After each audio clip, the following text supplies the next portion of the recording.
কারি পাতা অত্যন্ত জনপ্রিয় একটি উদ্ভিদ। দক্ষিণ ভারতের প্রায় প্রতিটি রান্নাতেই কারি পাতার ব্যবহার করা হয়।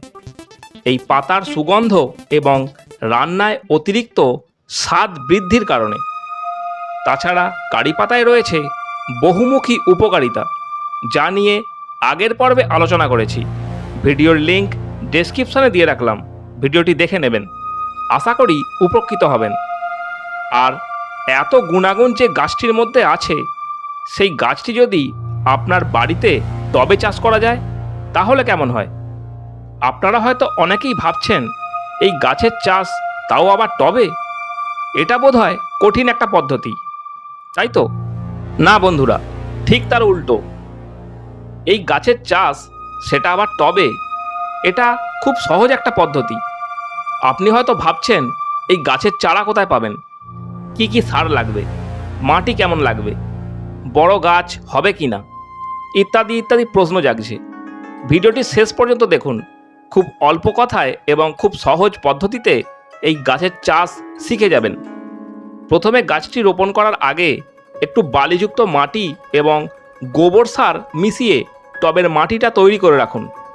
কোনো রকম রাসায়নিক সার দেওয়ার প্রয়োজন নেই।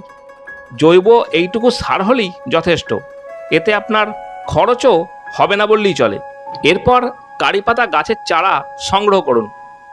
বড় কারি পাতা গাছের নিচেই গাছের ফল পেকে গিয়ে সেটা নিচে পড়ে তা থেকে নতুন চারা তৈরি হয়।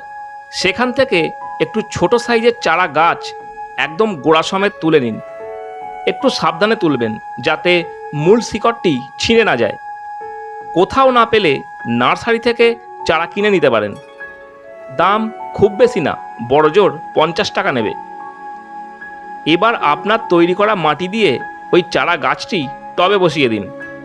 টবটা একটু বড় নেবেন।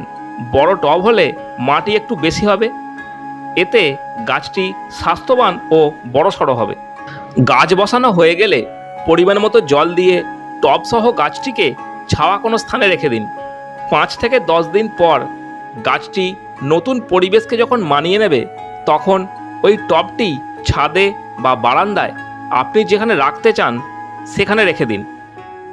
এখন বৈশাখ মাস, অত্যাধিক গরম, তাই প্রতিদিন বিকেলে পরিমাণ মতো, মানে মাটি ভালো করে ভেজার মতো জল দিন।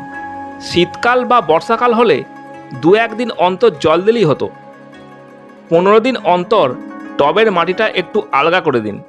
এতে গাছটি দ্রুত বড় হয়ে উঠবে।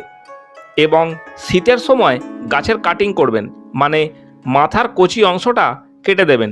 এতে গাছটি বেশ ঝামড়ি ঝুমড়ি হয়ে উঠবে। এই পদ্ধতিতে কারি পাতার চাষ করুন এবং রান্নায় কারি পাতা ব্যবহার করুন ও স্বাস্থ্যকর খাবার উপভোগ করুন। বাড়িতে টবে চাষ করুন কারি পাতা সহ আপনার পছন্দের অন্যান্য গাছও। মনে রাখবেন, বর্তমান পরিস্থিতিতে গাছ লাগানোটা অত্যন্ত জরুরি। ভিডিওটি কেমন লাগলো জানাবেন। এবং আপনার বাড়িতে কি কারি পাতা গাছ আছে, নাকি নতুন করে টবে চাষ করবেন ভাবছেন? কমেন্টে অবশ্যই জানাবেন। আপনার কারি পাতা গাছের কোনো রোগ বা সমস্যা থাকলে সেটিও জানাবেন। কিভাবে আপনার গাছটিকে বাঁচাবেন তার উপায় নিয়ে একটি তথ্য সমৃদ্ধ ভিডিও বানাবো বা কমেন্টেই উত্তর দেব। সবাই ভালো থাকবেন, ধন্যবাদ।